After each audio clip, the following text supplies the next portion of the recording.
progress. हाँ बेटा on कर दे रिकॉर्ड। बताओ तेज बोलो। एस्ट्रोजन ओवुलेशन के लिए रिस्पॉन्सिबल सर्ज है, अपने आप में सर्ज वर्ड है। सर्ज मतलब कोई चीज बहुत अमाउंट में, बाकी सारे हार्मोन एकदम लेवल में चल रहे हैं, हमेशा प्रेजेंट है, लेकिन किसमें एकदम ऑल ऑफ सडन पीक आ गया? ल्यूटेनाइजिंग हार्मोन में। एलएच सर्ज की वजह से ही ओवुलेशन इंड्यूस्ड होता है, अगर मेन बोलेंगे। ओके ठीक है। एलएच सर्ज ओवुलेशन के कितने घंटे पहले से स्टार्ट हो जाता है? 24 to 36 आवर्स। उसका मीनिंग क्या होता है कि कंसंट्रेशन, जैसे कोई भी ग्राफ होता है ना,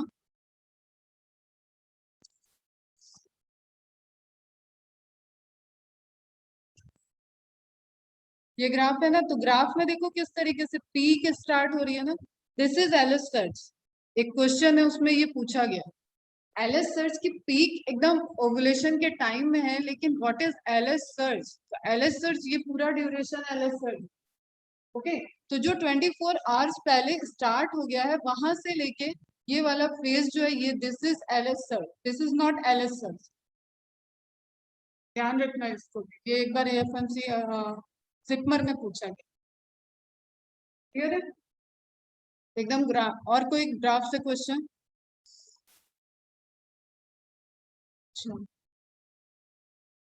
ठीक है। ओवुलेशन के बाद जो स्ट्रक्चर है फॉलिकल, उसको क्या कहेंगे? Corpus luteum. क्या रिलीज करेगा? बना लीजिए, क्या रिलीज करेगा? Progesterone hormone.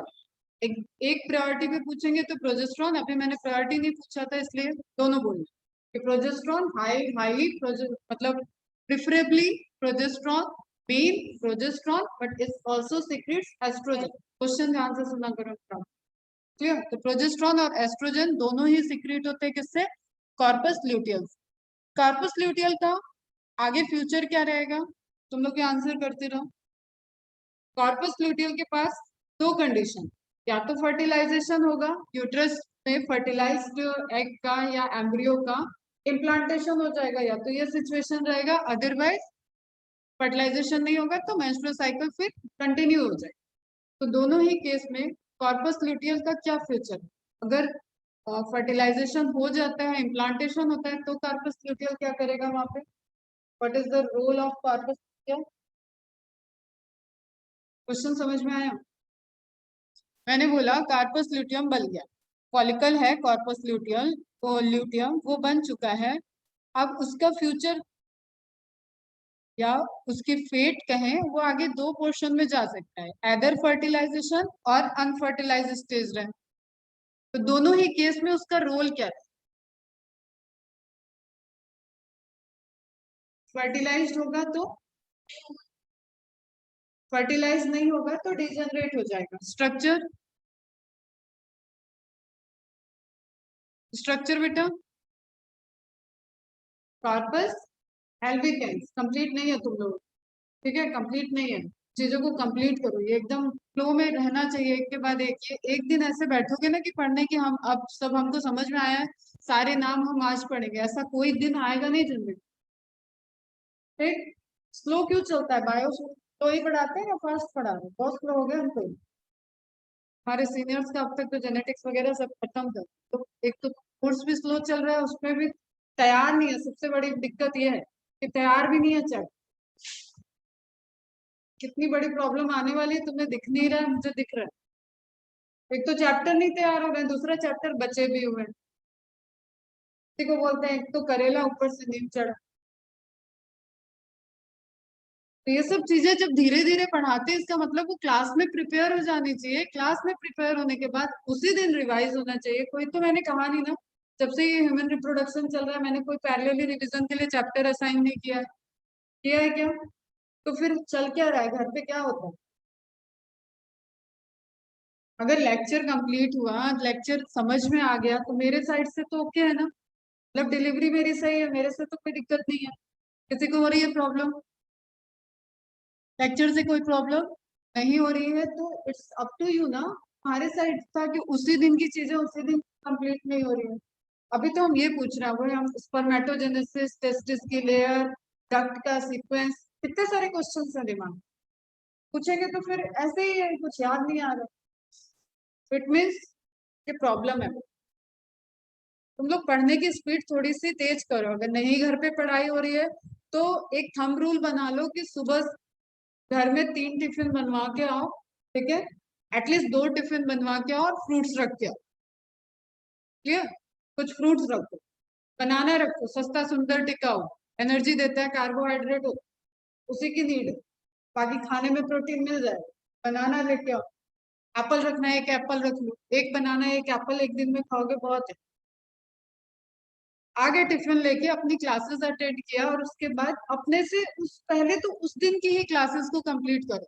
हम लोग को पढ़ाई का सीक्वेंस सब बहुत उलझा दिया था, उलझ गए सर, कुछ पढ़ रहे नहीं हो और पढ़ते ही रहते हो हर टाइम। चलिए, पढ़ते हर टाइम लेकिन पढ़ाई कुछ नहीं। Am I clear? यही हो रहा है, पढ़ हर टाइम रहे हो, पढ़ बहुत ज्यादा रहे, स्केड्यूल में ही 10 घंटे पढ़ने का है, क्लास ही 10 घंटे कर। लेकिन पहली चीज तो ये अप्लाई करो कि आज का आज रिवाइज करा करो। ये जितने भी क्वेश्चंस माइंड में आ रहे हैं इनको बोलते ही आंसर तुरंत आने चाहिए, नहीं तो कैसा लग रहा है कि हाँ पता तो है, हम पता तो है, एक दिन उठेंगे याद कर लेंगे, वैसा एक दिन कुछ भी नहीं आएगा। ओके, अब इसके बाद जो हमारा मेंस्ट्रुअल साइकिल चल रहा था वहां पे एनसीईआरटी में एक मेंस्ट्रुअल डे के हाइजीनिसिटी से रिलेटेड पैराग्राफ, ठीक है, उसमें ऐसा कुछ पढ़ाना नहीं है, neat and clean, duration, changing of pad, यही सब चीजें होता है, उसको एक बार रीड डाउन कर लो, क्योंकि हमें इतना पता है कि हमारा जो भी बायोलॉजिकल फ्लोरा है साइड माइक्रोब्स का, वो वैसे भी है, वेजाइनल एटमॉस्फेयर मेंटेन करने के लिए भी वहाँ पे माइक्रोब्स प्रेजेंट होते ही हैं। माइक्रोब्स माइक्रोब्स की फाइट हो जाएगी तो जो आपके एक्सटर्नली जो हार्मफुल माइक्रोब्स है तो आपके हेल्दी माइक्रोब्स के ऊपर विजय प्राप्त कर लेंगे, तो वहां पे बहुत ही फीमेल्स में सीवियर चांसेस होते हैं यूटीआई, वो हम डिजीज वाले क्वेश्चन में बात करेंगे, ठीक है। लेकिन हाइजीनिसिटी को एकदम ब्रॉडर वे में याद रखना है कि इन सब चीजों के लिए कोई भी हमें दिखता है, क्योंकि ये क्वेश्चन पूछा जाएगा। अभी ये सोशल इश्यूज है, ठीक है, पता ही है तुम्हें, वो मूवी आई थी पैड में तो उसका अवार्ड भी मिला था, तो ये सोशल इश्यूज हो, इनके बारे में आपको कभी भी डिबेट हो सकता है कि आप कहीं पे डिबेट में ऐसा नहीं है कि मेडिकल करने जाओगे तो आप सिर्फ पढ़ाई करते हैं, वहां पे भी बहुत सारी एक्टिविटीज चल, ठीक है, तो डिबेट वगैरह होते हैं, तो आपका एक ब्रॉडर वे होना चाहिए, आपको समझ में आना। तो एक सिंपल सा लिंक रखना दिमाग में कि जो भी वेजाइनल कैनाल या वल्वा से एंट्री करने का पोजीशन है वहां पे एक हमारा हेल्दी माइक्रोफ्लोरा है जो कि इन्फेक्शन की वजह से डिस्टर्ब हो जाता है, क्योंकि फाइट होगा ऑब्वियसली और हमारी इम्यून सिस्टम भी फाइट करेगी। तो जो हार्मफुल बैक्टीरियाज हैं या फंगस इन्फेक्शन होने के चांसेस मोस्टली बैक्टीरियाज होते हैं, बैक्टीरियल इन्फेक्शन होते हैं, लिस्ट और यूटीआई में इसके बारे में ज्यादा बात करेंगे यूरिनरी ट्रैक इन्फेक्शन के टाइम, ठीक है। तो वो वाला पैराग्राफ भी आप अंडरलाइन कर लोगे अपने अकॉर्डिंग ही उसको पढ़ के। अब आज हम लेते हैं कंपैरेटिव हार्मोन सिस्टम, ताकि हार्मोन सिस्टम से कोई भी क्वेरी रह नहीं जाए। ओके, ठीक है, ये सब क्लियर था? तुम लोगों ने रीड किया? नहीं रीड किया है तो आज कर लेना, ये कंप्लीट होना चाहिए, जितना अलग अलग पढ़ लिया वो सब कंप्लीट होना चाहिए।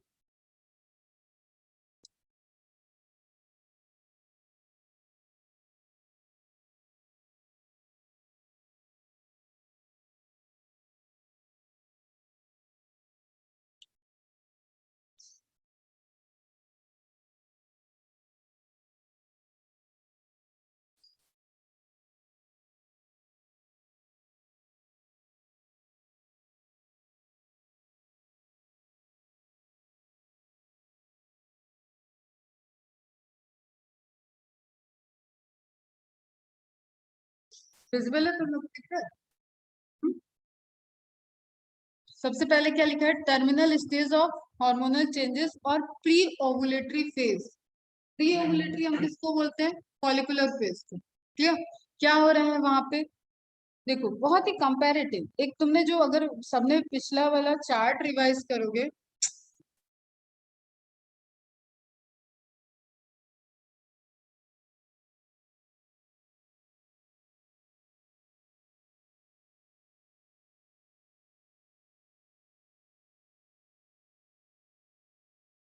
जूम करने पे चल रहा है प्रिंटर नहीं।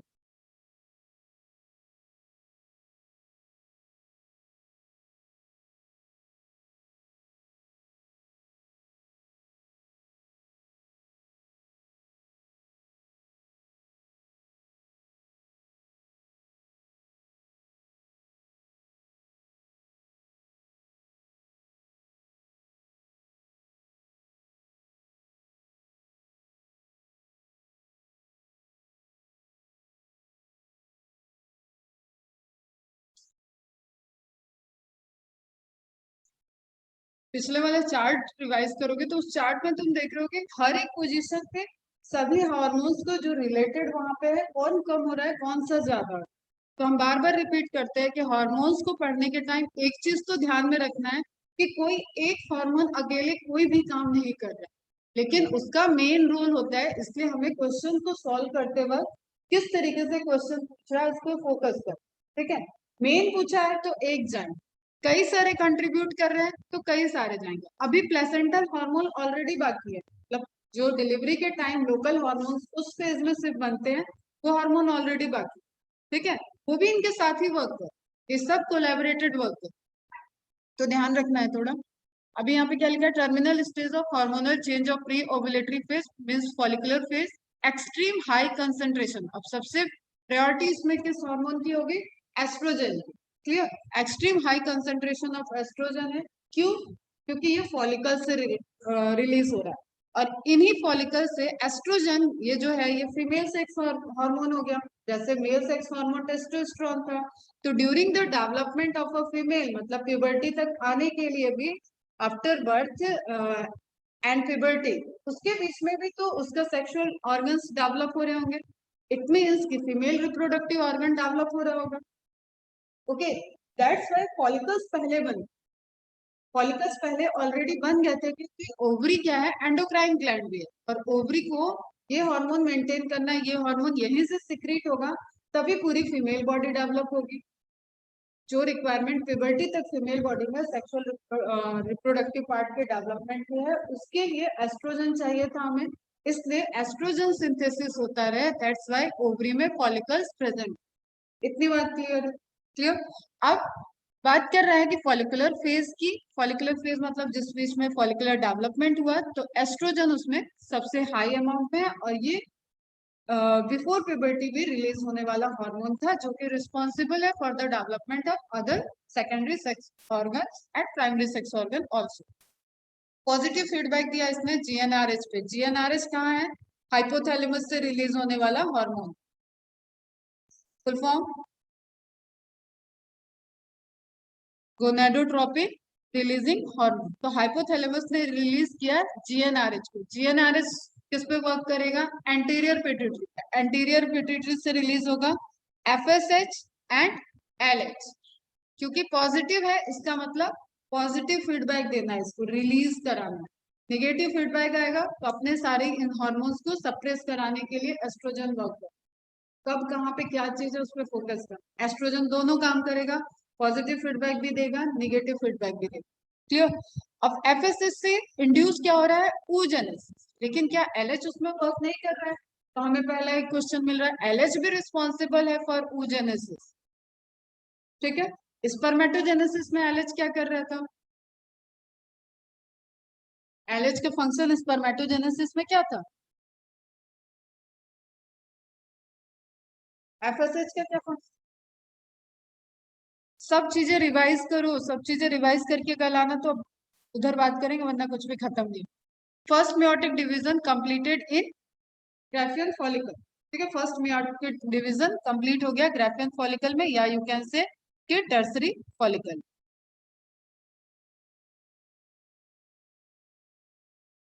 Stimulate synthesis of androgen, very good. और एफएसएच, वहां पे फॉलिकल की तरह कौन वर्क कर रहा है, सोचो ना, थोड़ा सा सोचा करो, वहां पे फॉलिकल की तरह कौन सा सेल वर्क कर रही, फूड वगैरह कौन प्रोवाइड कर, सर्टोली सेल। तो एफएसएच किसको डेवलप करा रहा था, सर्टोली सेल। तो चलो यहाँ पे देखो, अब oogenesis में तुम्हें दोनों हार्मोन्स दिख रहे हैं, लेकिन एक को सेलेक्ट करना होगा, तो FSH will be the answer. Clear है? आगे बढ़ते हैं oogenesis के बाद first meiotic division, second meiotic division start but arrested at metaphase 2। Metaphase 2 की स्टेज याद रखनी है, वो अभी काम आएगा फर्टिलाइजेशन को समझने के लिए। मेटाफेज 2 की अर्ली स्टेज, अगर किसी को रिवाइज करना है तो यहाँ पे एक टास्क और मिल रहा है कि अर्ली मेटाफेज या सेल साइकिल ही रिवाइज कर लो। कितना देर लगता है, 1 घंटा मुश्किल से लगेगा अगर माइटोसिस मियोसिस दोनों रिवाइज। सिर्फ मियोसिस करोगे तो आधे घंटे में रिवाइज हो जाएगा। Arrested at metaphase 2 and it is known as ovulation होगा, तो ये क्या कह रहे हैं, सेकेंडरी ऊ सेल। क्लियर। अब इधर एलएच क्या कर रहा है, एफएसएच का मेन फंक्शन हो गया। Now what is LH, LH क्या कर रहा है, progesterone release by theca, layers देखा अपन ने, theca externa theca interna, progesterone release हो रहा है एंड मेम्ब्रेना ग्रैनुलोसा, क्योंकि मेम्ब्रेन है, सीक्वेंस ऑफ सेल्स है, टिश्यू लाइक स्ट्रक्चर है, यहाँ से रिलीज हो रहा है क्या, प्रोजेस्टेरोन हाई अमाउंट। ओके अभी इनिशियली क्या है, डिक्रीज अमाउंट ऑफ या लो अमाउंट ऑफ एस्ट्रोजन रिलीज हो रहा है, इसलिए हमें इनिशियली एक बढ़ता हुआ ऐसा स्ट्रक्चर नहीं दिखा था, लेकिन थोड़ी देर के बाद पहले प्रोजेस्टेरोन बढ़ा था, उसके बाद हमें एस्ट्रोजन भी इंक्रीज करता हुआ दिख रहा। और जो कि एनसीईआरटी की इमेज, अभी हम आज एक इमेज और दिखाएंगे तो उससे रिलेट होगा कि इतना भी ज्यादा एस्ट्रोजन बढ़ा नहीं होता। ठीक है, जब तुम लोग हायर मेडिकल बुक्स में देखोगे तो वहां पाओगे कि इतना ज्यादा एस्ट्रोजन नहीं है कि एकदम बढ़ के प्रोजेस्टेरोन के बराबर है, बहुत डिफरेंस है दोनों। Synthesis of proteolytic enzymes, collagenase enzyme, weakening of theca externa, disruption of tunica albuginea of ovary, ovary की भी लेयर याद होनी चाहिए। क्यों हो रहा है ये सब, क्योंकि ओवुलेशन होना है ना, तो जो सराउंडिंग में वॉल की लेयर, इतनी सारी लेयर डेवलप हो गई थी फॉलिकल्स में, तो भी तो ब्रेकडाउन, उनको वीक होना पड़ेगा। जैसे एक कॉन्सेप्ट था कि कच्चा आम और पक्का आम, क्या वहां पे टूट रही थी, मिडिल लैमेला की लेयर को डाइजेस्ट होना पड़ा, मतलब पैक्टिनेज एंजाइम वर्क कर रहा था, मिडिल लैमेला डाइजेस्ट हो रहा था। हम जानते हैं कि कच्चा आम हार्ड है और पका हुआ आम हमें फ्लैशी लगता है, तो इसका मतलब कि जो सराउंडिंग में सीमेंटिंग लेयर थी उसको थोड़ा डाइजेस्ट और वीक होना। फिर मैंने यहाँ पे सोचा जब इतनी थिकनेस वाली फॉलिकल बन रही थी तो पहले हमें फॉलिकुलर लेयर को ब्रेक डाउन करके ही ओवुलेशन होना है, और वो साइट इस लेयर के साथ ही रिलीज होगा, एक इंटरनल लेयर जोना पेलिस्टिडा की लेयर वहां रहेगी, पढ़ाएंगे। क्लियर है, तो उनको वीक करने के लिए ये पॉइंट्स हैं। अब ये क्या होंगे, ऑब्वियसली ये क्या है, एंजाइम्स होंगे। इज इट क्लियर, एंजाइम्स होंगे ना, एंजाइमेटिक रिएक्शन चाहिए रिलीज करने के लिए, यहाँ पे तो हार्मोनल रिएक्शन नहीं चाहिए थी। यहाँ पे ध्यान रखना है कि ये हार्मोन कुछ एंजाइमेटिक रिएक्शंस को इंड्यूस करे, ये थोड़ा हायर लेवल का है, बट क्लियर रहना चाहिए क्योंकि आपको मैकेनिज्म पूरी समझ में। तो theca externa, disruption of tunica albuginea of ovary, इन सभी लेयर्स का थोड़ा थोड़ा डिस्ट्रप्शन, ऐसा नहीं कि ओवरी रप्चर होने, क्लियर। तो डिस्ट्रप्शन होगा जो कि स्ट्रोमा के आसपास लेयर होगा, फॉलिकल के आसपास लेयर होंगी, उसको थोड़ा वीकनिंग किया जाएगा ताकि ओव्यूल वहां से रिलीज हो और फिर वो ओवरी से भी रिलीज के फैलोपियन ट्यूब की तरफ, पहले सिलोमिक कैविटी में आएगा फिर फिम्ब्रिया के थ्रू फैलोपियन ट्यूब में ट्रांसफर, उसको एक पैसेज बनना। यहाँ पे कुछ भी ऐसा नहीं है बेटा कि स्पर्म जैसे ट्रैवल कर रहा था तो पूरा डक्टस सिस्टम से वो ट्रैवल करके गया, इस तरीके का यहाँ पे नहीं है। इसलिए हमें लेयर को for the mean while during the time of ovulation releasing of secondary oocyte, वहां पे पर्टिकुलर पोजीशन पे लेयर्स वीक हो जाए, डिस्ट्रप्शन हो। इज इट क्लियर, तो जस्ट यू कैन से कि एक टेम्परेरी काइंड ऑफ कोर बनेगा तभी वो रिलीज होगा। Okay, rupture of Graafian follicle और ओवेरियन लेयर ओवुलेशन कॉज करेगा क्या, ovulation and secondary oocyte via peritoneal cavity या सिलोमिक कैविटी, कोई भी वर्ड से आएगा ये ध्यान में रखें। क्वेश्चन भी दिया था, आंसर भी पता नहीं क्या दिया है, लेकिन क्वेश्चन मैंने ये दिया हुआ है कि ओवरी से रिलीज होगा तो कहाँ पे वो ट्रेवल करेगा, क्लियर, फिर फैलोपियन ट्यूब में ट्रांसफर हो जाए। ओके, और क्या वर्क कर रहा है progesterone, secretory nature of membrana granulosa, इन सभी चीजों को स्टिल अभी मेंटेन करके रखेगा।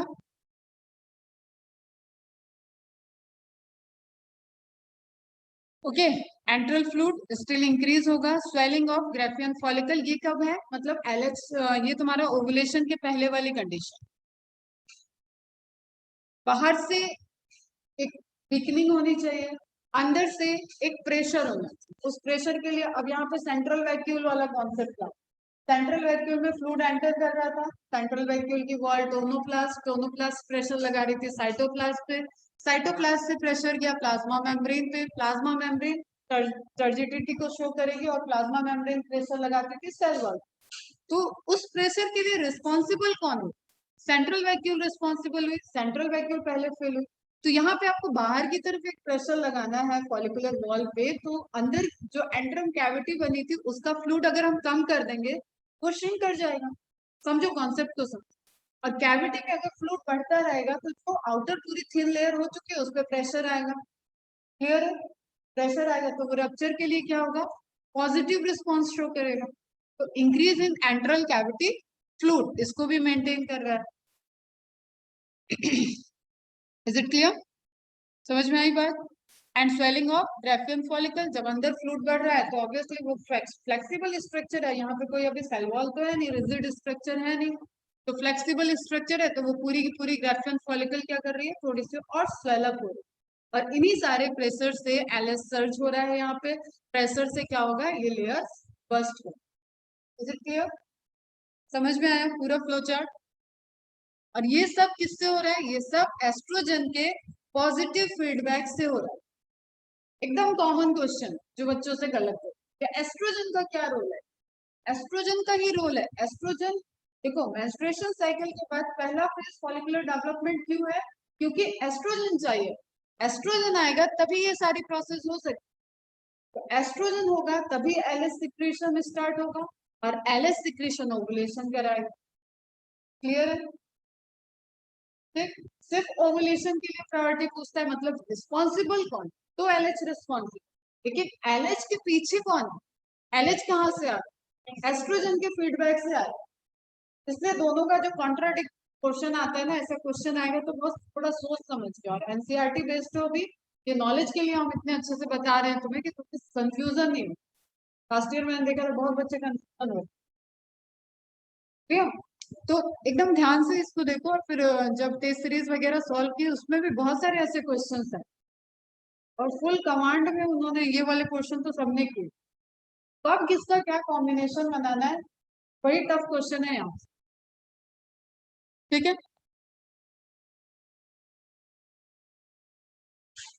फिर से menstrual phase, follicular phase, ovulatory phase, luteal phase, 4 to 5 days. 6, अब ये 4 to 5 डेज मतलब ड्यूरेशन दिया, ड्यूरेशन है।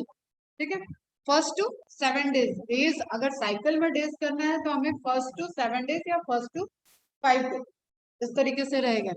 6 to 13 डे एंड 14 डेज पे ओवुलेटरी फेज है, फिर 15 to 28 डेज तक ल्यूटियल फेज होगा। और इसी ल्यूटियल फेज में last luteal phase already start हो जाएगा, तुम समझ लो कि 24 से 24, 25, 26, 27, 28, ये लास्ट एकदम कार्पस एल्बिकेंस के फॉर्मेशन का इंडक्शन स्टार्ट हो जाएगा। It will take time, all of sudden नहीं हो रहा है।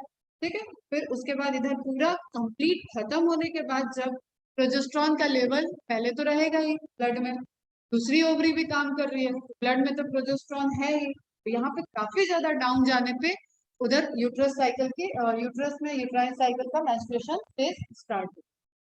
Is it clear? यहाँ पे भी कुछ हो, कुछ भी ऐसा ऑल ऑफ सडन वाला नहीं।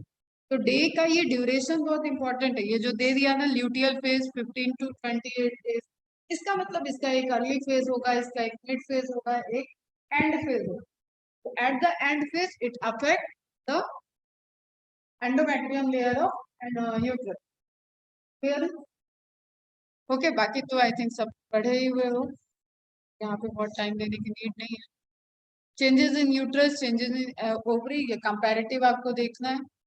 अब ये इमेज बहुत अच्छा है, इसका ले लो तुम लोग, स्क्रीनशॉट ले लेना, या मैं आज ग्रुप में शेयर करूँ। ठीक है, ये इमेज देखो, ये आपको डायग्रामेटिक रिप्रेजेंटेशन भी कर रहा है। हाइपोथैलेमस दिख रहा है आपको, पिट्यूटरी दिख रही है, यहाँ से देखना, अपर साइड से स्टार्ट करो तो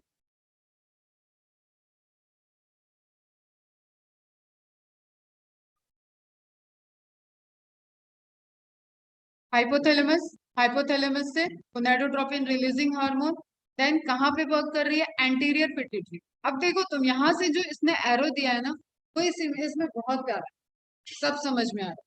यहाँ क्या रिलीज हुआ, फॉलिकुलर फेज स्टार्ट हो रहा है, रिलीज क्या है, FSH यहाँ लिखा, और क्या रिलीज हो रहा है, LH। LH से देखो एरो कहाँ गया, मैच्योर कराने के लिए भी जा रहा है, तो फॉलिकुलर डेवलपमेंट में भी LH का रोल है, डिनाई नहीं करना है आपने, लेकिन प्रायर रोल किसका है, FSH का। तो FSH क्या कर रहा है, primordial cell, primary follicle, secondary follicle, mature follicle, इन तीनों चारों फेज के डेवलपमेंट के लिए मेन हार्मोन कौन सा हो गया, FSH। क्लियर, ठीक है। अब LH का मेन फंक्शन ओवुलेशन, और क्या कर रहा है, मैच्योरेशन ऑफ फॉलिकुलर डेवलपमेंट भी कर रहा है। क्लियर, और क्या कर रहा है, कॉर्पस ल्यूटियल के फॉर्मेशन और मेंटेनेंस के लिए भी LH रिस्पॉन्सिबल। पिट्यूटरी का अपना हार्मोन अभी भी सिक्रेट हो रहा है, क्लियर है, LH रिलीज हो रहा है। देखो अब इसको ऐसे याद रखो कि एस्ट्रोजन का एक निगेटिव फीडबैक भी था, जब यहाँ पे प्रोजेस्ट्रॉन और एस्ट्रोजन सिंथेसिस रुक जाएगा, कार्पस एल्बिकेंस बन जाएगा, तो उसका एक निगेटिव फीडबैक, मतलब पहले तो पॉजिटिव आएगा कि सिक्रीशन बंद हो गया, कार्पस ल्यूटियम डिजनरेट हो गया है, और रिलीज करा, तो फिर से ये फॉलिकुलर फेज स्टार्ट हो जाए, ठीक है।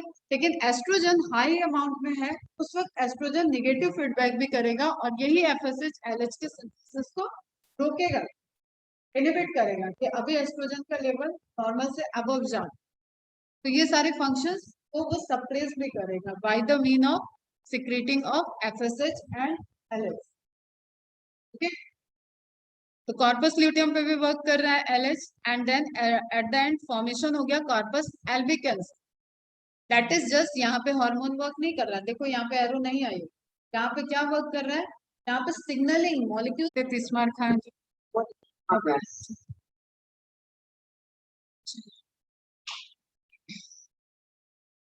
okay, only about 450 ova are produced by a human female, और एक ग्राफियन फॉलिकल से एक ओवा, एक oocyte एक ग्राफियन फॉलिकल से, ये तो ट्रुथ, ठीक है।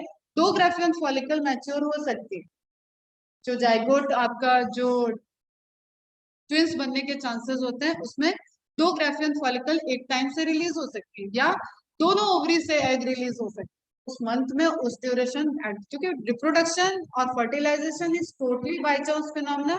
आप पूरे नेचर में, आपने पूरे प्लांट में, पूरे फंजाई में, हर जगह पढ़ते वक्त ये ध्यान रखा है कि gamete fusion is totally by chance phenomena, ठीक है। और यहाँ पे तो ये पूरा हार्मोनल डिपेंडेंट है, तो हार्मोन की वजह से LH से हो सकता है दोनों ओवरी रिलीज कर दें egg, और ऑलरेडी स्पर्म तो कई सारे हैं नंबर में, एक स्पर्म एक ओवा से फर्टिलाइज करेगा, दो स्पर्म एक ही टाइम पे कर देते हैं, तब होता है मोनोजाइगोटिक ट्विंस, ठीक है, जो पूरे एकदम आइडेंटिकल दिखते, दैट इज मोनोजाइगोटिक, मतलब जाइगोट बनने के बाद एम्ब्रियोनिक स्टेज में दोनों का डिवीजन हुआ है, और उसके बाद अलग अलग बेबी फॉर्म हुआ। लेकिन हम जनरल बात करते हैं तो हमें क्या दिख रहा है कि ओनली अबाउट 450 होगा, जो 60,000 से 80,000 लगभग प्राइमरी फॉलिकल, प्रिमोडियल फॉलिकल्स थे, उसमें से रिलीज वाली बात है। एक रिप्रोडक्टिव फेज में एक फीमेल कितने एग को रिलीज करती है, are produced by a human female over the entire span of her reproductive life which last till about 50 years, ठीक है। आप अगर एक एज ले लेते हो कि आपने कैलकुलेट किया कि 14 या चलो 12 ईयर में, अभी हमारे जो इन्वायरमेंटल कंडीशन है या जो चेंजेस हो रहे हैं उसमें ये एक तरीके से लोअर साइड में जा रहा है। अब गर्ल्स तो 9 इयर्स पे भी प्यूबर्टी अचीव कर ले रही है, 12 इयर्स जनरल मानते हैं, 12 इयर्स टू 14 ईयर्स, ठीक है। तो 12 इयर्स में अगर उसने अचीव किया और इसको एंड करते हैं 50 इयर्स में, कितने इयर्स निकले, इसका रिप्रोडक्टिव फेज कितना है,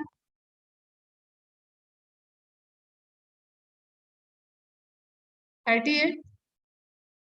38 इयर्स में मेंस्ट्रुअल साइकिल हर मंथ में आ रहा है, कितने ओवर प्रोड्यूस हो गए, डबल कर दो, ठीक है। 38 में, 38 इयर्स में कितने 12 मंथ्स हो गए ना, एक ईयर में 12 मंथ, पहले तो मल्टीप्लाई करो 38 को 12 से, ठीक है। फिर जो भी नंबर आ रहा है उसको आपको क्या करना है, एक ओवरी के लिए हाफ करना पड़ेगा, एक ओवरी के लिए हाफ करना पड़ेगा, क्योंकि एक ओवरी, अभी हम थ्योरी की बात कर रहे हैं, एक ओवरी से एक एग, 2 महीने में एक एग रिलीज हो रहा है, ठीक है। तो 6 महीने एक ओवरी वर्क कर रही है, 6 मंथ एक ओवरी से रिलीज हो रहा है, 6 मंथ दूसरी ओवरी से रिलीज हो रहा है, क्लियर? तो ये कैलकुलेशन हो जाएगा, कैलकुलेट करो जरा, बताओ कितना आ रहा है। 38 इंटू 12 आया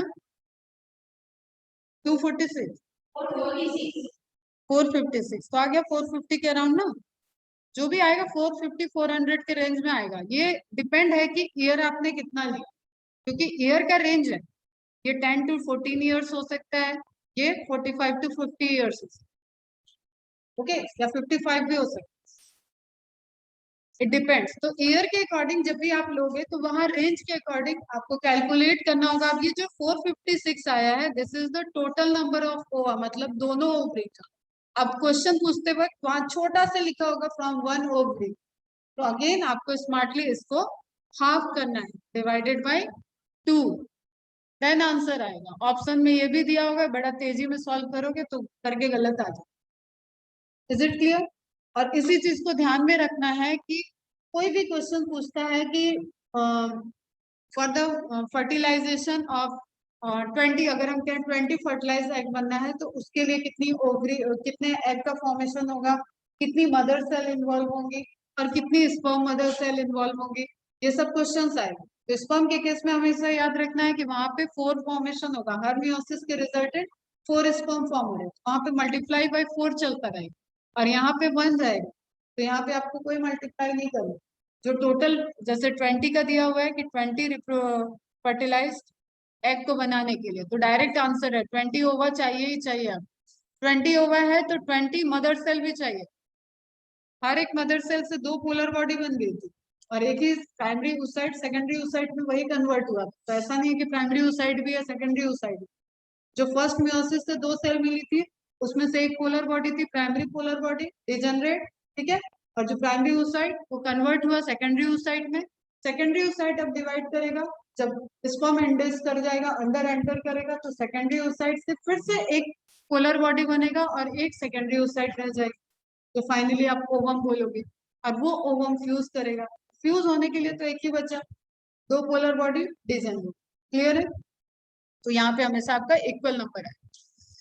तो ओनली अबाउट 450 ओवर हियर, एक जनरल रेंज है। इन रैबिट ये अब उतना इंपॉर्टेंट नहीं है, लेकिन पहले जब मैमल्स की स्टडी करते हैं, अब सुनना ध्यान से, जब हम सिस्टम की स्टडी करते हैं, जब हम ऑर्गन सिस्टम की स्टडी कर रहे थे, तो वहां हम लोग फ्रॉग को लेते हैं, माउस को ले लेते हैं, फ्रॉग को लेते हैं, मेनली फ्रॉग को लेते हैं for the study of internal system, comparative study. लेकिन हम जब रिप्रोडक्टिव स्टडी की बात करें, कोई मैमल एनिमल को लेते हैं जिसमें हम रैबिट को प्रिफर करते हैं, ठीक है, क्लोजली रिलेटेड एनाटॉमी मिलेगी, reproductive anatomy to the mammals, इसलिए रैबिट का एक रेफरेंस रहता है। तो rabbit ovulation occurs after 12 to 24 hours of population, population के बाद, ठीक है, रिलीज हो रहा है। That means population is necessary for ovulation. ऐसा फीमेल के ह्यूमन के केस में नहीं था, ओवुलेशन हर मंथ में हो रहा है, हर साइकिल में हो रहा है, पॉपुलेशन इज नॉट नेसेसरी, ठीक है। लेकिन रैबिट के केस में आपको एक पॉइंट मिल रहा है कि वहां पे आफ्टर पॉपुलेशन ओवुलेशन इंड्यूस्ड होता है, पॉपुलेशन होने के बाद एग रिलीज होगा या ओवम रिलीज होगा। Females in which coitus induction is compulsory for ovulation are called induced or reflex ovulator। Direct पूछा हुआ क्वेश्चन है ये, 2012-10 में आया हुआ क्वेश्चन है, ओके। अब नहीं आता है लेकिन पढ़ लोगे तो दिक्कत नहीं। अभी का पेपर एक तरीके से तुम लोगों ने भी फीडबैक देखा होगा, सुना होगा कि बहुत 2 साल से बहुत ज्यादा एक्सपेक्टेड हाई चला है, तो पूरी इंडिया बड़े रिलैक्स थी। मैं शायद अकेली ही होंगी जिसने बोला था पेपर टफ है, रिलैक्स मत। सबके प्रेशर में जरूर मैंने कभी कभी ये बोला है, कंसिडर किया कि हो सकता है कोरोना की वजह से ना, लेकिन मुझे पता नहीं क्यों मेरा कॉम्पिटिटिव अप्रोच बहुत सही है। मुझे इतना पता है, मुझे 2 महीने में मेरा सिलेक्शन ही इस वजह से हुआ था क्योंकि मेरा कॉम्पिटिटिव एक जो मेरा विजन है ना, जो मुझे थॉट आता है पर्टिकुलर एग्जाम को लेकर, वो बहुत सही है। मुझे बिल्कुल लग रहा था कि इसमें कोरोना का कोई रोल नहीं आएगा, इस साल पेपर टफ आएगा ही है, और आया। लेंदी का भी मैंने प्रिडिक्ट किया था। अगर एनसीईआरटी का लेवल आ रहा है इसका मतलब एनसीईआरटी से ही टफ पूछेगा, वो पढ़वाएगा, क्वेश्चन पढ़ते रहो, मैथ द कॉलम पढ़ते रहो, क्लियर। मैथ द कॉलम पढ़ते रहो तो बाकी टाइम गया फिजिक्स केमिस्ट्री, फिजिक्स लेंदी आया, न्यूमेरिकल्स आए, आप न्यूमेरिकल में एक बार आते हैं न्यूमेरिकल, ऐसा कोई ऐसा बहुत टफ पेपर नहीं था, उसका हवा बना है। Paper was easy, paper was lengthy, bio is easy, also it is lengthy. ये रीडिंग स्किल है। तो नॉलेज के बाद भी वो जो 3 घंटे का एक मैराथन चलेगा ना, वहां पे भी आपका स्पीड वर्क कर। अब आपके सीनियर्स में कौशिक पूरे, मैंने तो इतने फीडबैक सुने, उसमें लोगों का टाइम गया 1 घंटे 10 मिनट, मेरे स्टूडेंट गए हैं 1 घंटे 15 मिनट, फिजिक्स देख के घबरा गए तो वापस आए बायो पे कि अब यहाँ से स्कोर करना है, किया 75 प्लस किया है। ये सब जो आपके 5 और 6 टॉपर हैं क्लास के, वो तो वैसे ही 85 86 84 वाले, ठीक है, उनकी तो बात ही नहीं है। बाकी जो अभी आउट ऑफ बॉक्स चले गए हैं वो भी बायो पे वापस आए, क्यों? क्योंकि उनको लग गया था कि अभी हमें यहाँ से स्कोर करना है। तो उन्होंने कितना टाइम लिया, 1 घंटे 20 मिनट तक के लिए, कुछ भी करो यहाँ से पढ़ना है। तो 2 2 बार 3 3 बार पढ़ रहे हैं। उनको क्यों दिक्कत हुई? क्योंकि वो रीडिंग स्किल में पीछे हैं। उनको लग रहा था कि एनसीईआरटी से आएगा। तो बल्कि तुम्हें फीडबैक देखने तुम लोग जाना नहीं, यूट्यूब यूट्यूब नहीं चलाना, टाइम पास नहीं करना है। वहां पे देखोगे 1 2 तो ऐसे स्टेटमेंट देने वाले थे कि एनसीईआरटी के बाहर का पेपर, पेपर एनसीईआरटी के बाहर का है ही नहीं। ठीक है, पेपर ट्रिकी था, पेपर लेंदी था। अगर आप बहुत तेज स्पीड में भी सॉल्व कर रहे हो तो आपसे मिस्टेक होने के चांसेस थे, ऐसा पेपर। तो आपका जो कौशिक भैया है आपके सीनियर, उसने तो 37 मिनट में कंप्लीट आगे बढ़ी। आप समझ सकते हो, 89 अटेम्प्ट किया उसने, एक उसने छोड़ा जो किसी ने नहीं छोड़ा। ठीक है, वो भी वो उसको बोला भी मैंने उससे कि बोला, वो टिक किया होगा पेपर में, उसने टिक किया है, उसकी शुरू से आदत। उसको सभी बोलते थे, मतलब मैं तो कभी घर किसी को नहीं बोलती incorrect attempt, but chemistry physics में उसको कहा जाता था कि नहीं हो रहा है तो थोड़े रिस्क लिया। रिस्क लेना क्या होता है कि आपको लग रहा है कि ये दोनों में से ये है तो हम ये ले लें, 10 में लग रहा है तो 2 3 में रिस्क ले लें। लेकिन वो बहुत रिजिड है, तो ना यहाँ टेस्ट में कभी रिस्क लिया ना वहाँ, इसलिए उसकी एक्यूरेसी लेवल, एलन टेस्ट देता है तो एलन का एवरेज एक्यूरेसी जा रहा था 80% 85%, उसका एक्यूरेसी लेवल 96% 97। वो जितना करेगा वो करेक्ट करेगा, ऐसा रहता है। तो ये 89 उसने किया, आई डोंट नो कि कितने करेक्ट हैं, but I am sure correct ही हूँ। उसने अभी मैच वगैरह नहीं किया है, थोड़ा फिजिक्स गड़बड़ है इसलिए वो बात ही नहीं कर रहा है। तो बात ये है कहने की कि आपको ये रीडिंग स्पीड बढ़ानी है। और लेवल क्या होता है, एग्जाम का लेवल क्या होता है, जब आप हायर लेवल के प्रिपेयर हो रखे हो तो लोअर लेवल से आपको कोई अगर रैबिट वाला ये पॉइंट रिपीट कर दे, मैं बोल रही हूँ पीवाई क्यू है, कोई बैठे हैं भाई सन की लोग पीवाई कोई क्यू लेके बैठे हैं और अपने जूनियर्स को ऑर्डर दे दिया इसमें से 10 10 क्वेश्चन निकाल के बना दो। बनाने वाले ने यही निकाल के बना लिया, तो आपको तो ये इन्फॉर्मेशन उस दिन काम आ जाएगी। अगर तैयारी है और तैयारी स्पीड में चल रही है तो एक बार पढ़ के रखोगे। अब ये ऐसी चीज है कि तुम्हें दोबारा सामने आएगी तो तुम इसको अपने आप, ये तुम्हारा ब्रेन तुम्हें याद दिला, क्योंकि तुमने पढ़ा हुआ है, तुमने 2 बार इसको कवर किया। तो हायर पढ़ने से कभी कोई दिक्कत नहीं होती। लेवल हाई लो वही लोग बोलते हैं जो लो का प्रिपेयर करके जाते हैं, तभी बोलते हैं कि यार पेपर बड़ा टफ आ गया, पेपर टफ आ गया था। जो भी ये स्टेटमेंट कहते हैं उनसे बोला गया जरा 2008 2005 के पेपर उठाओ नीट के, क्वेश्चन नहीं सॉल्व होंगे, पेन उठा के रोने लगोगे, वो होता था लेवल। तो पेपर का लेवल कुछ नहीं होता बेटा, जस्ट प्रिपेयर, प्रिपेयर योरसेल्फ। ठीक है, तो कैलकुलेट हो गया ये पॉइंट याद रखना, बहुत इंपॉर्टेंट नहीं, अगेन आई रिपीट, इस वक्त के अकॉर्डिंग बहुत इंपॉर्टेंट नहीं है, बट पीवाई क्यू है। In human female, ovulation occurs in presence of FSH and LH. Coitus is not necessary for inducing ovulation. Such a female is called as spontaneous ovulator. तो reflex ovulator क्या होते हैं? जिनमें copulation induction चाहिए होता है for the release of ovum oocyte, secondary oocyte. And spontaneous ovulator क्या हुआ? जो रेगुलर हर साइकिल में ओवम या सेकेंडरी oocyte रिलीज हो रहा है, there is no need of copulation. Okay, clear, correct है। मेंस्ट्रुएशन पे मेंस्ट्रुएशन साइकिल किसमें होता है? जिसमें मेंस्ट्रुएशन फेज हो। ओस्ट्रस साइकिल किसमें होता है? मैमल्स हैं लेकिन मेंस्ट्रुएशन फेज नहीं है, तो ओस्ट्रस साइकिल बोलते हैं उसको, जो सीजनल डिपेंडेंट, सीजन के अकॉर्डिंग वो ब्रीडिंग कर रहे हैं, दैट इज ओस्ट्रस साइकिल। जो 12 महीने रिप्रोडक्टिव फेज में आने के बाद 12 महीने कैपेबल है for the reproduction, that is the menstrual cycle. कुछ रिलेटेड है जो आपको अदर एनिमल्स से याद रखें। क्लियर है बच्चों? In human beings, menstrual cycle ceases around 50 years of age. That is termed as menopause. Cyclic menstruation is an indicator of normal reproductive phase and extent between menarche and menopause. अभी बताया मैंने, clear? Menarche first है, menopause last है. This is first menstruation, this is last. Obviously इन दोनों के बीच में क्या है? Reproductive phase. ये छोटे छोटे. Find the correct option, find the incorrect option. जो lengthy बन रहा है, अगर सिर्फ मेंस्ट्रुएशन फेज से ही आपके चारों पांचों स्टेटमेंट आए हैं तो इस तरीके के स्टेटमेंट आएंगे वहां. क्लियर है? एकदम ध्यान से क्लियर.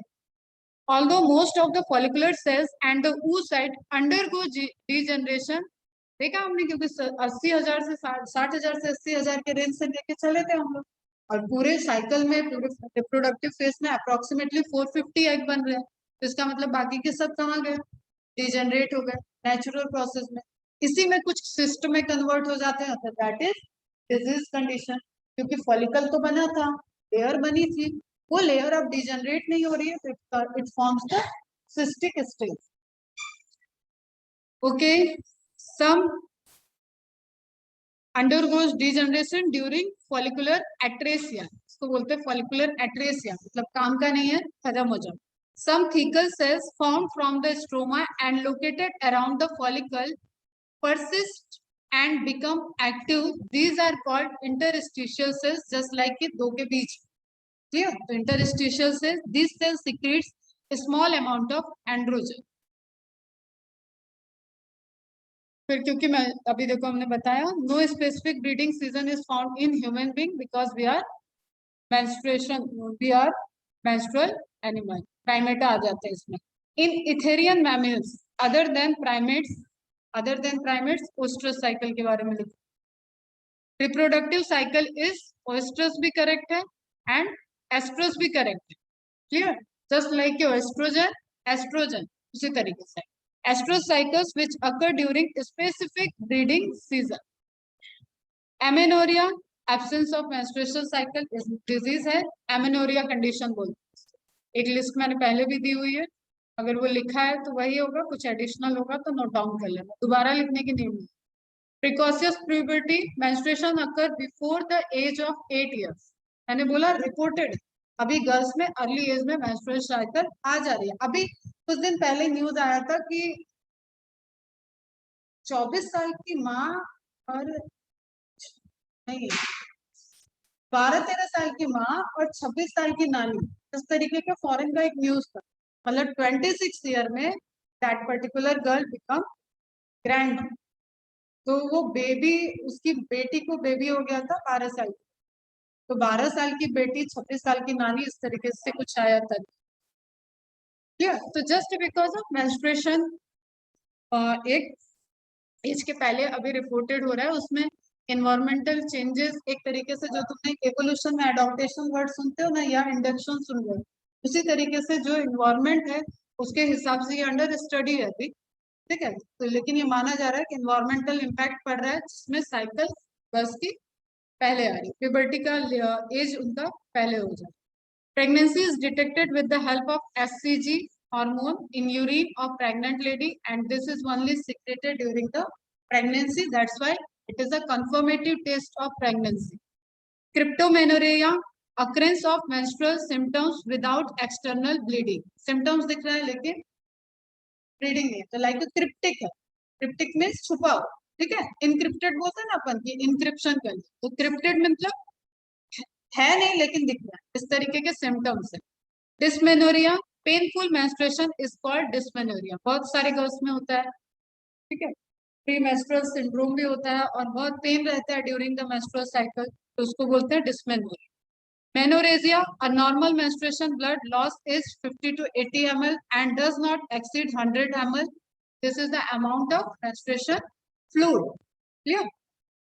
पूरा total. In menorrhagia the menstrual cycle is unaltered but the duration and quantity of menstrual blood loss are increase. ठीक है, रेजिया, रेजिया है मतलब ब्लड लॉस. ठीक, इंक्रीज हो जाएगा। पॉलीमेनोरिया, इन पॉलीमेनोरिया और epimenorrhoea the menstrual cycle is reduce from the normal of 28 days to a cycle of 2 to 3 weeks and remains constant at the that increase frequency. मतलब menstrual cycle का duration भी कम हो गया और menstrual cycle भी जाता है, ऐसा भी केसेस देखने को मिलता है। अब अगेन दिस इज हार्मोनल। ठीक, अगर किसी केस में हो रहा है जैसे पहले का भी ठीक रहा है लेकिन एकदम से हो रहा है तो उसको चेकअप की नहीं, लेकिन कुछ गर्ल्स का ऐसा रहता है कि ऐसा ही है और ये सब चीजें एक एजम्पशन है कि आफ्टर डिलीवरी सब नॉर्मल हो जाए। डॉक्टर का कहना है एक बार डिलीवरी होता है तो ये सारी चीजें नॉर्मल तो होता है। ओके, तो ये हो गया। तो आपका यूट्रस में क्या हुआ, ओवरी में क्या हुआ, ऑर्गन कहाँ कहाँ क्या क्या है, डेवलपमेंट कैसे कैसे हो रहा है, रिप्रोडक्टिव फेज क्या क्या है, मेल गैमेट बन गया, फीमेल गैमेट बन गया। नाउ मेल गैमेट का एक्टिवेशन, क्योंकि वो कोटेड आ रहा है, ठीक है, वो कोटेड आ रहा है, अभी वो फुल्ली एक्टिव नहीं है। तो final activation of male gamete या स्पर्म कहाँ होगा, वही बर्थ कैनाल, वेजाइना से सर्विक्स कैनाल के बीच में, वहां पे फाइनल एक्टिवेशन होगा जिस प्रोसेस को बोलते हैं डीकैपेसिटेशन। ओके, तो ये सारे स्टेप्स। अभी टाइम कितना हो रहा है, 7। ठीक है, चलो ओवर करते हैं बात, 12 बजे से उनकी क्लास। ठीक है, तो ये सारी चीजें रिवाइज करके रखो। कल स्पर्म कैसे एक्टिव होगा वो देखेंगे, फिर फर्टिलाइजेशन के स्टेप्स क्या है वो सारी चीजें देखेंगे। अब मेन पोर्शन इस चैप्टर से जो आ नहीं रहा है लेकिन आपको समझना है, that is embryonic develop. Fertilization पढ़ते पढ़ते भी क्लियर, बस आपको लेयर्स देखनी है कैसे स्पर्म एंटर करेगा, जो अगेन क्वेश्चन आया हुआ था इस बार भी, रिसेप्टर पूछा हुआ है कि स्पर्म और ओवा के बीच में रिसेप्टर का वर्क कौन करे। ऑब्वियसली जो लेयर होगी उस पर रिसेप्टर होगा, क्योंकि अभी ओवम के चारों तरफ फॉलिकल सेल्स भी हैं। ओवा पूछा है तो ओवम के पास जो लेयर होगी that will be the receiver. वो सब बात करेंगे हम लोग। तो एक टफ क्वेश्चन जाएगा सिर्फ एम्ब्रियोनिक डेवलपमेंट में, क्योंकि एनसीईआरटी में इसी है, थोड़ा सा पढ़ना है, लेंदी करके पढ़ेंगे ताकि आपको एक तो मजा भी आता है पढ़ने में कि 9th मंथ में कैसे कैसे चेंज हुआ है वो आपको पता भी होना चाहिए, समझ में भी आना चाहिए, तो उसको पढ़ेंगे। ऑलरेडी एम्ब्रियोनिक लेयर पहले आ चुकी है तो थोड़ा सा देखेंगे कि एक्टोडर्म लेयर कहाँ गई, एंडोडर्म लेयर कहाँ गई, मेसोडर्म लेयर कहाँ, वो पूरा एक टोटल एक्स्ट्रा लेक्चर रहेगा, या तो अभी ले लेंगे या तो पूरा कोर्स खत्म करने के बाद।